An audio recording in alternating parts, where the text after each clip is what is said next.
All right, ladies and gentlemen, thank you so much for joining me today. I have a very, very special guest. We started ABJ Live so we could bring information to you guys firsthand from our community, from our leaders. But we also want to make sure that we are pushing towards the best our community has. Today, I have the honor and privilege of sitting down with the executive producer for 23 years with Judge Mathis, one of the original creators of New York Undercover, and one of the people that started Uptown Records, Mr.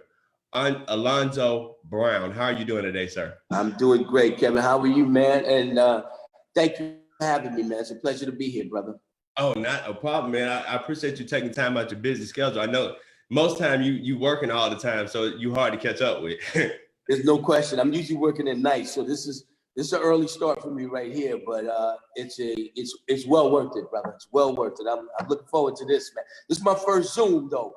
You know Really? what I'm saying? Yeah, it's my first one. So, you know, if I just break out and go, huh? I said we'll be easy on you then. Yeah, I was saying I might break out, go get a soda or something. I might be bored. But yeah, man, I'm glad to be here. Start off talking about number one. What's it been like being with Judge Mathis for the last 23 years? You know, it's been such a pleasure. I mean, the judge and we're in sync in a lot of ways. Obviously, he's from Detroit, I'm from Harlem, but you know, his past and everything, and you know, his mom passed, my mom passed, so that's kind of how we bonded in the beginning. Wow. And then, you know, his strong desire not only to just do what he's doing and have a successful television show, but to give back and have an influence and have an impact. I mean, we get 1,000 letters a week for mothers and people who are in prison and young people on, you know, I watch your show. My son, I made my son sit down. It's changed his life. You know, we have a expulsion foundation where you can have your expunged, where you could go and have your record expunged for free. Wow. It usually costs about $2,500. And obviously, if you're getting out of the penal system, you can't afford that. So he has a foundation that's set up to do that for free for people to clear their record after they're done and serve their time. And so we do a lot of different things. We did a prison tour. We were in Folsom, Sing Sing, Rikers. We were doing all of that around the country where he would go and literally speak to, you know, prisoners that were doing life and say, this is not over yet. So the show has given us a platform to really have an impact on people's lives and really help. So the show's bigger than the show, so to speak, you know? I like that. Now, you have had a very extensive career. I mean, music, film, and TV. How did it all start? Take me back to the beginning. Ooh, well, it started, I started out as a rapper, you know, and I met my partner, my rap partner. I was in a group, Dr. Jekyll and Mr. Hyde, and my rap partner was Andre Harrell, who, God bless his soul, just passed away about a month ago. And Andre and I started out, and he would, like I said, I'm from Harlem, he's from the Bronx. We started with a rap group, and then, you know, we used to do Battle Grandmaster Flash in the Bronx and all of that kind of stuff in the streets. And, you know, then we got signed by Profile and came out with a few records. And, you know, we started growing. But at the same time, there wasn't a lot of money. So he worked at a radio station selling news time, and I worked as a runner in the American Stock Exchange on the trading floor. Nothing big. I'm just running, tickets for the brokers. But okay. I had to wear a suit. He had to wear a suit. So we would take that same personality and put it on stage. We were known as the Champagne of Rap, the suit and tie rappers. You know, so back then we were talking about Black excellence. You know, because for most Black people, especially, you know, I would say most Black men, it's about the come up. You know, in any way you can. Okay. You know, some good, some bad. So we created this persona. And then, you know, we saw where the music was starting to go from a business level. Russell Simmons had just gotten his deal with Def Jam with Columbia. And we were right there. Russ was managing us. So we were right in the room when things were happening. Wow. So, you know, Andre had this vision that not all rap needs to be baggy pants, hip hop, gold chains, whatever, that there's another section Black youth that, you know, try to go to like the lounges or go to restaurants. So let's do something for, you know, the sexy, so to speak, you know? So our first started was with Heavy D, the overweight lover. Really? You know? Yeah. I used to listen to Heavy D coming up, man. Okay. Yeah, Heavy D, the overweight lover, was the first one. You know, it's funny because a lot of, like when he first got signed, Russell didn't want to sign him. He thought he was just, you know, a fat guy, like Fat Boys. But Andre, to his credit, he was like, no, he's like Jackie Gleason. He moved, he's the overweight lover. And so from there, you know, the quick history of that is Albie Shore was his backup dancer. And so Albie Shore was the backup dancer to Heavy D. Wow, okay. Heavy had missed his studio time. So there was a lot of time like this. So Al was like, yo, can I take the time? He was like, sure. So boom. And then he came out the studio with Off on Your Own Girl and Night and Day. And Night and Day. And so, you know, we've had Heavy D, Albie Shore, Jodeci, Mary J. Blige. Puff was the intern at the same time. We had an incredible roster. Christopher Williams. We had an incredible roster of talent and success in a short period of time, like 5 years. And because of that, you know, Universal gave us a film and television deal. So at the time with Universal, you had the Fresh Prince and you had New Jack City had just come out. Yeah. And so therefore Hollywood was starting to take a look at hip hop culture. So we were like, okay, we need to, you know, get out there. And so I always liked California. You know, you watch it on TV, you see some guy driving a Mustang on the coast. Okay. I was like, yo, wait a minute. Where's that? That's close to heaven on earth as it is for me. So, you know, I'm one of those people that doesn't look at things and go, that's not for me.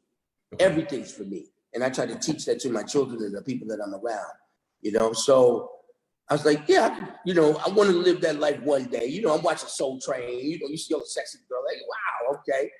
So it was decided that I was going to go out there. And when I got out there, we had a film and television deal. We had an office and everything, but I didn't know one agent. I didn't know one manager. I didn't know one studio executive. I didn't know anything. But I knew in my heart what was good. I knew what I wanted to do.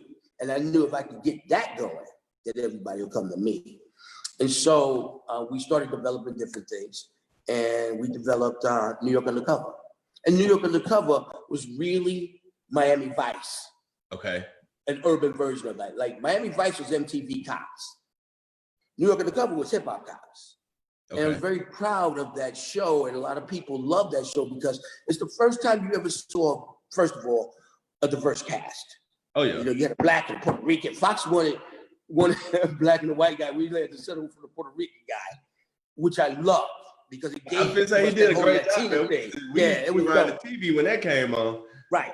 It was dope. It was dope. And so, you know, the thing I was proud about is that when you look at Malik Yoba's character, he wasn't married to his wife, but he had his son. In every episode, we made sure he said, I love you. Wow. Every episode. Okay. And, you know, he's carrying the weight of a father. And so what you saw, you didn't see a cop.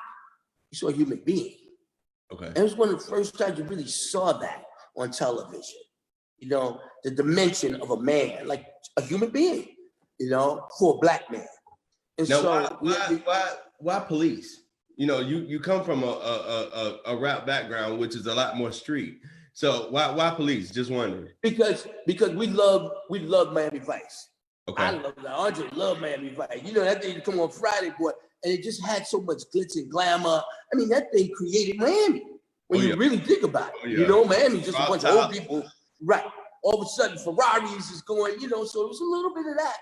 But at the same time, what happened was the first year that we went there to Universal, we didn't get anything on. And for us, that's a disappointment. A lot of people go 10 years, 20 years, their whole life, they don't get no television shows. But for us, success is expected, especially for me. I'm like, you know, what's going on here? So we went back to Universal, we said, okay, we understand this. Before you go too far with that one, you said success is expected. Expected. An attitude that you adopted, or is that something that your parents instilled in you? Like, where do you get that from? Because I think that's very powerful and important. Well, my mother was a teacher, but and at the same time, when we started doing music and we started having success and we started being around other successful people, it wasn't a big deal to have a hit record anymore. Okay. It wasn't a big deal to have a record label for us. It wasn't a big deal to do this, that, and the other. We had 9 records on at one time, at the same time in New York City. Wow. That wasn't a big deal for us. That was just how we did it. We did not stop. It was just a mentality of anything is possible. I didn't think of the impossible. I didn't think of, yeah, there's going to be challenges and everything like that. But again, we approached it the fact that we have to win. There's no plan B for us, and we're going to win. And we had no fear. That's the other thing. A lot of people have fear going in. Most fear of the guy in front of you. Fear of the guy around the other side of the desk. Fear of that is too big for you. You know, one thing I do see in young people though these days, they don't have a lot of fear. You know. Continuing the conversation that we were having, you was telling us about a year in, getting ready to start New York Undercover. You were out in LA working with Universal. Right. So when we first got out there, when I first got out there, we had the first year, we didn't have much success. We had a couple of, writing scripts for Fox, or they approved this, but nothing on the air. And then we went straight to Universal the next year, and we were like, okay, we understand there's this thing called the showrunner. There's this person called the showrunner. He's supposed to be man. Who's the biggest showrunner you have on your line? Okay. And they said Dick Wolf. And we were like, good, we want to meet him. And that's one of the other reasons why we went with a drama, a cop drama. Because Dick Wolf obviously did Law and Order. He's done all of those. So he was what we did was we fashioned a show for him, basically. Wow. We're going to do, New York Undercover, we're going to do Law and Order, we're going to do whatever it is, but we're going to do it our way. And one of the other things that New York Undercover did was it infused music into it. It infused, like a lot of people came out of New York Undercover, take Diggs. Oh yeah, I remember, because they used to have them acts right there at the end every time they go to the club. Right. And we got Natalie's, which was Gladys Knight, the great Gladys Knight. Wow. She owned the club. So,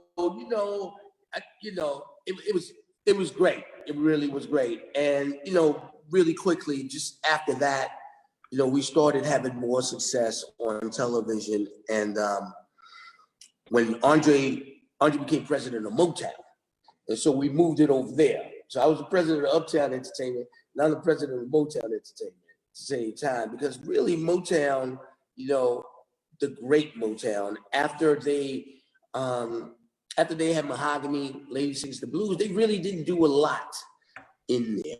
So you had Suzanne the Pass, and she was doing her thing, but there really wasn't a lot going on. And so, my job was to kind of work that out. But what ended up happening is that at the time, my daughter was like 13 years old at the time. And, she's half Black, half Spanish, and the whole bit. And, she's watching television programs, kids shows and everything. There really wasn't anything out there, And then during that same time, a lot of people will remember this. You had the little Penny commercials with Penny Hardaway. Okay. I remember that. Bobbleheads and stuff. Yeah. So I had this idea about a puppet, but they treated him like a human being, So he would hang out on the couch and everything. So I was like, okay. I called Chris Rock, and I was just like, look, we need to do a little pick, because Chris Rock did The Voice. We need to do a little Penny movie about he's staying with his cousin, his basketball player. Cousin leaves, and he throws a party in his house. He's a puppet, but everybody treats him like he's cool. So Chris told me there's no way it could happen because he has the rights, and he had the right to The Voice and Penny. So I said, all right, I'll make my own. So what I came up with was a doll who comes to a Black family's house like the Cosby's and hangs out with these hip hop, and it was called My Cousin Skeeter. And My Cousin Skeeter, we had Bill Bellamy doing The Voice. We had Megan Good, who was one of the stars of it and everything like that for Nickelodeon. And so the reason why I did that is because, again, I wanted to give kids of color, children of color, something to look at, something that was fun, that represented who they were. They had music in it. We had 702 do the theme song. and everything. But you know, there's lessons learned in the show also.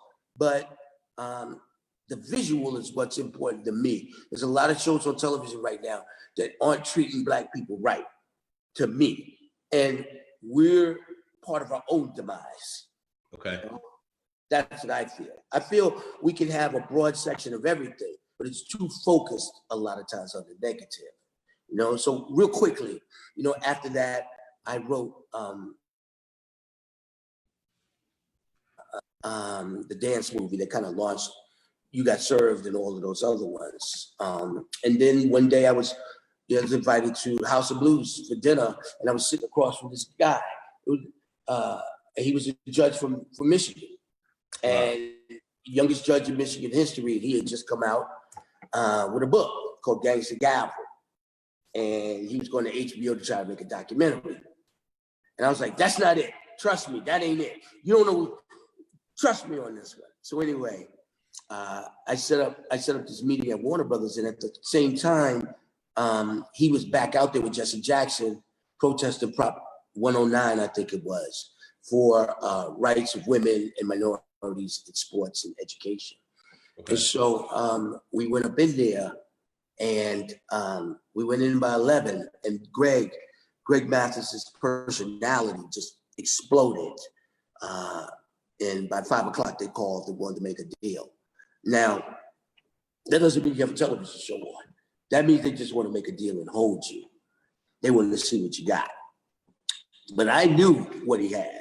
I knew that it would translate, because I had been back and forth to Detroit a bunch of times. I sit in his courtroom and I watch him work. And he, just like on TV, he's funny, he's tough, but the one thing he has heart. Okay. Because he understands being on the other side. And that's the key to him. And when I felt it, not even saw it, I felt it in him. I felt what he wanted to do. I felt his heart was in it. He'd give people a chance, because when he was in jail, his mom came to him and said, I'm dying of cancer. I'm going to get you out, but you got to promise me you change your life. So they went before the judge, and the judge said, okay, I'm going to give you another shot because of your mother, but you got to make good on this. So you got to come back in 6 months with your GED. And then he went from there, he went to college. He was very smart. You know, when we talk about street smarts, there's a lot of people out there who have the smarts to be anything they want. I'm not saying drugs are a choice or hustling is a choice. I'm saying there are options. And you can take that math that you have, counting whatever you count, and you can put it to other use. Greg is really an example of no excuses. There's no excuse with Greg. Like, that's why he could go into prison, and the guy can go, well, you know, my mama died. Yeah, and? Well, you know, I was in the gang and I couldn't get out. Yeah, and? I love that. Like, he told me a story of when he got out of prison and was going to GED, and he had left his gang members. And he was so bad, he got a job at McDonald's, they wouldn't let him in the store. So he had to sweep around on the outside of the store, because they thought he would rob the store. You get a job, you can't come in. Wow. And his fellow gang members would come by and order food and throw it on the floor, or throw it in front of them outside, milkshakes, everything. Oh, man. And he said, these are the same guys today that are either in jail or dead. You know? And so, you know, we get a tremendous amount of love from people over that show. And I'm very, very, very proud of it. We've got 14 Image Award nominations. We've got 2 Image Awards. And then last week they announced on our 4th Emmy nomination. We just accrued one of them. I don't know where it is in my house. Did my kids usually do something with it? Scrub the floor or something. But, you know, all the accolades aside, it's the impact that we have to do that. That makes a difference. Now, you have a different perspective of a lot of things, because instead of actually just being an artist, you were the president of the company and you're the executive producer. What is it like to see things from that perspective? What is it like to work in those roles versus being the actual talent? You the one that's really pushing and driving everything forward. Well, first of all, I like it a lot better. And the pay is better too. The one thing, Kevin, that's interesting about it is that it's more creative now than I was as an artist. I love being an artist. You know, I started out as a writer because, you know, I used to write poetry. You know, I had a girlfriend that I was trying to get on the 10th floor of projects. I was on the 7th. I used to write these little poems. That's how I started. You know, I used to take the Barry White records because they were instrumentals, long instrumentals. So I'd sit on the floor and just take the needle and put it back over and just write, you know? So it came from that into hip hop. And now it's being on the business end, you still get to be so creative. I love handling the camera. I love the lighting. I love putting things in position. I love what comes out of that. I love still writing. I still write today. You know, I love seeing the idea come to light, but not only that, people's reaction to it, not just, oh, this is hot, but wow, this is different. This is great. This made me think about something. And my work, hopefully, will inspire people to do work for themselves. That's the biggest inspiration to me. When you inspire somebody, you're supposed to shine a light. And that light is supposed to have people looking this way, not just at the product, for me, at, oh, wow, he did that. He did that. I could do that. Wow. And that's one of the reasons why I'm here on this planet. I believe that truly, and one of the reasons why I'm blessed. Now, you have Alonzo Films. Tell us about that and some of the work that you guys are doing. Well, my biggest project right now, well, one of the projects that I'm doing is I'm writing a television series called The Moulin Rouge, called The Black Diamond in the Sand. And a lot of people don't know this, but in Las Vegas during the 50s, the height of the Rat Pack and Sammy Davis Jr. and Nat King Cole, Blacks could not go into hotels as patrons. They could not eat there in Las Vegas. They could not sleep there in Las Vegas. But they could perform there. But when they performed, they had to go to the kitchen and go back out the kitchen. You could not get onto the casino floor during that time. So what happened was a group of Black people, along with some white businessmen, decided to create their own hotel. It literally was across the tracks in Vegas called the West Side. And on the West Side, you had a whole Black sustainable town. You had Black barbershops, like a lot of cities that was segregated. Now this is over there in the area, because when you go to Vegas now, it's a new strip. Then you got the original strip. This is over towards that strip, right? Right. This is even more west than that. Okay. And so there was just a Black part of town, Black barbershops, Black stores, Black everything. And they had small clubs called like the Brown Derby, the Ebony Club, but nothing to rival the Flamingo, the Sands on the strip at the time, with the gangsters only. So what happened was they decided to build their own great hotel. It was called the Moulin Rouge. And they imported dancers from Paris and the chef from England and all this stuff. And it was a great, grand hotel.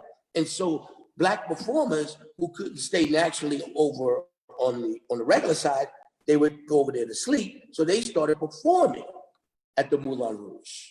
And so Sammy Davis Jr. would be on stage with Nat King Cole, who'd be on stage, you know, it was crazy like that, right?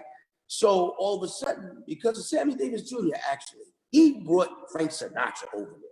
And when Frank Sinatra got there, it just opened up the floodgates. So all of a sudden you see Ella Fitzgerald performing with Bing Crosby, and it was just a great mix. So anyway, this is the story of that hotel. This is the story of a group of people who defied the logic of all the rules. You know, they tried to burn it down twice. You know, sometimes you couldn't get the order of food because it was all union. Wow. You know, the Moulin Rouge only lasted literally a year. It was like a phoenix that just shot through the sky at night and was gone.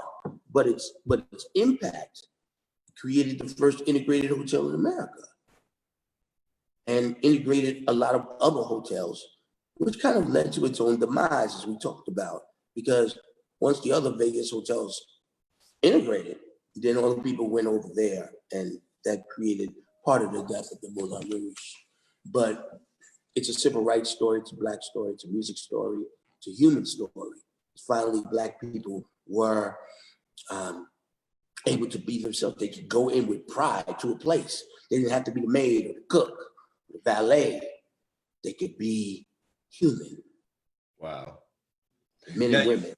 You also have a big project coming up with one of the Real Housewives, correct? Yeah, that's my baby right there. That's my pride and joy project.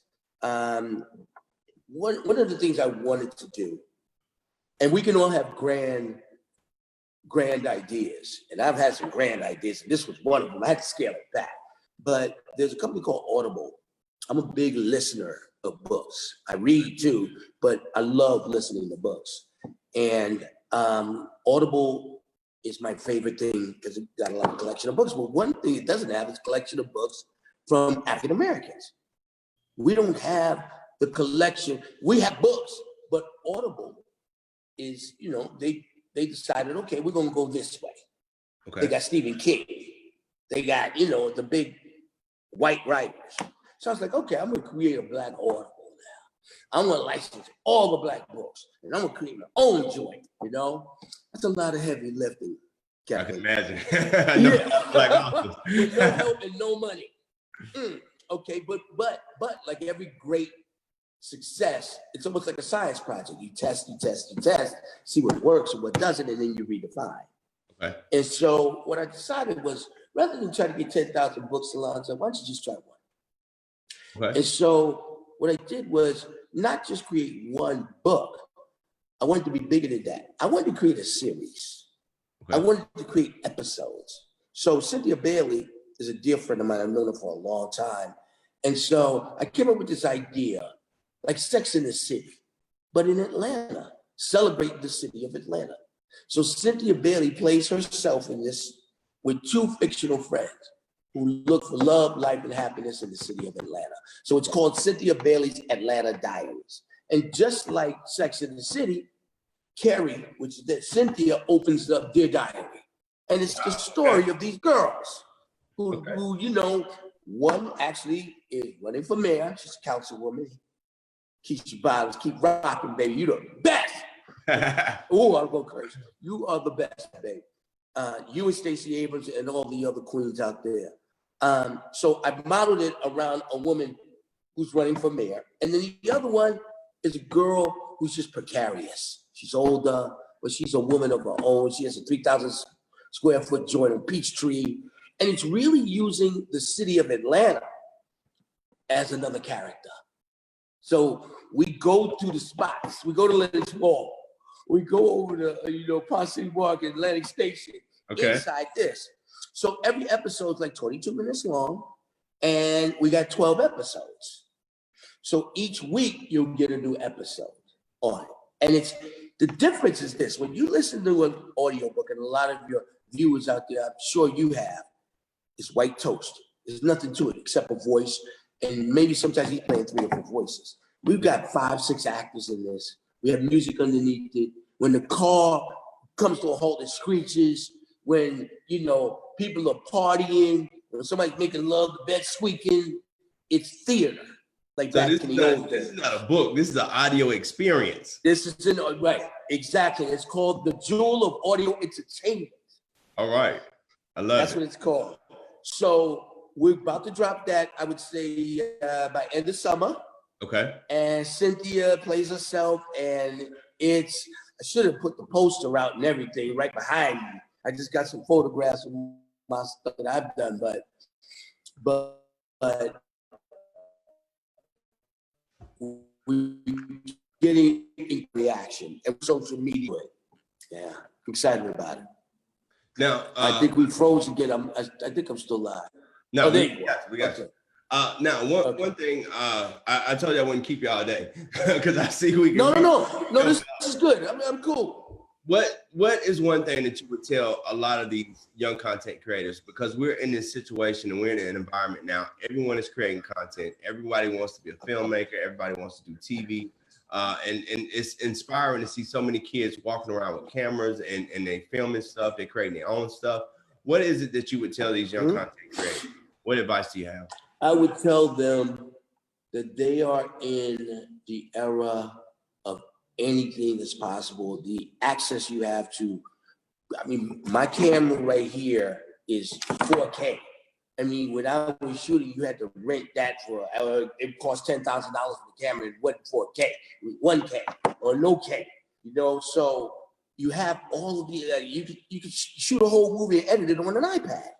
Yeah. Like the technology is ridiculous right now. Now, the challenge is, what are you making? Okay. That's the challenge, because cream always rises to the top. One thing about what I've been able to do is that there's always going to be competition, always. But what are you bringing to the table? What are you bringing to the table? Now with the advent of all this technology, and now that everybody's doing it, what makes yours different? Okay. Why you? So you really got to be good, not at shooting the camera, getting the light, and whatever, their makeup or whatever watch you wearing or whatever. It ain't about that. It's about this right here. It's about in your heart. What are you saying, and how are you connecting to an audience? I always back things up. I always start at the end. I always say to myself, okay, who am I trying to reach, and what am I doing? Like, what's the end goal first, and then back it up? Because sometimes sometimes your dreams are too big. Like, I'll never write the movie about the first black man that swam back to Africa. It ain't gonna happen. The budget's too big. So what am I gonna do, that I can create, but also control? Like, here's what we gotta do, young people. This is what I always say: read great things. You want to be great? You want to be a great fireman? Go to the firehouse. Watch the fireman. You want to be a crackhead? You go to the crack house, and you know how to be that. So listen to greatness. Be around people that are special. You're always judged by the people you're around. Remember that.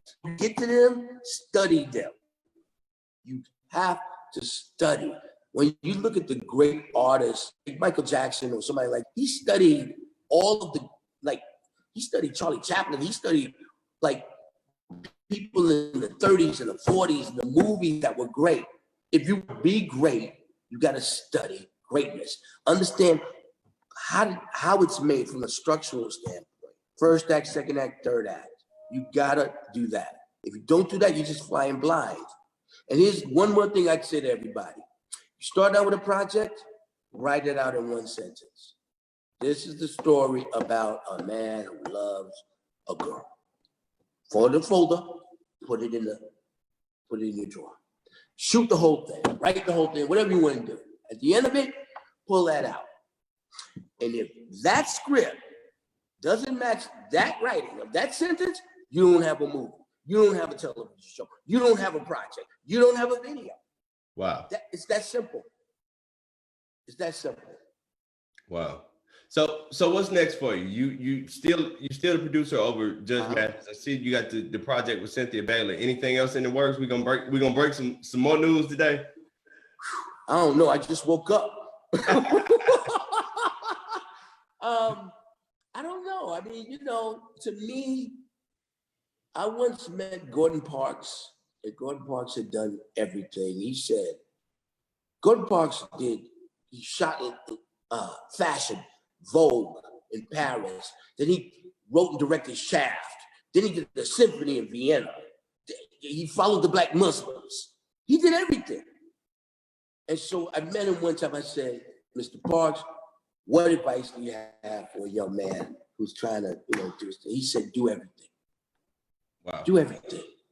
Like, I really don't know. Some of these pictures behind me, I shot this about 15 years ago in Harlem, because photography is my love too.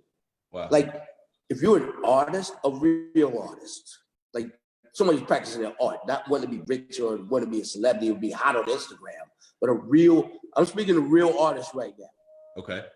Do everything. Art is art. I tried painting. Sometimes I'll go get a canvas. Just throw it up there, see what happens. Like, that's in my spirit, like that. Music's in my blood, Creativity is the greatest gift from God, because That's birth. It's the ultimate creative. It's birth. So whenever you're creating, you're in a godlike, childlike state. You know, there's nothing else. That's why I work mostly at night, because to me, life gets in the way. But when you are creating, there's a feeling that I get, and I'm sure a lot of artists do get this, a lot of producers do get this, where you're in rhythm, where you're in flow, where you're in a currency, where things are just moving along, and it's free, and you can do whatever you want. I mean, I literally have my office where I have my writing, I have a recording thing, I have an easel behind me, I have my camera, and sometimes I'll just be writing, and the spirit hit me, I'll just get up, grab my camera, go outside, start shooting something. And then come back and, you know, finish up a painting that's probably horrible, but I feel good about it, you know, because I'm free when I'm doing that. Okay. And when you're in the creative, remember this, you're in a godlike state, because only God could truly create. He created you. So. Once again, ladies and gentlemen, thank y'all so much for this time. This has been another episode of ABJ Live. Once again, thank you so much, Mr. Alonzo Brown, for spending this time with us today and dropping some of the knowledge. I mean, some of the stuff that you said here today, I think, I know our audience got just loads and loads and tons. Thank you. Thank you. The Atlanta Business Journal, we are committed to bringing the stories of great Americans to you every single week, the more that we possibly can. Send us your comments, send us your questions, any guests that you want to hear from, let us know, and we'll do our best to get them on. Thank y'all so much, and y'all enjoy the rest of y'all's day.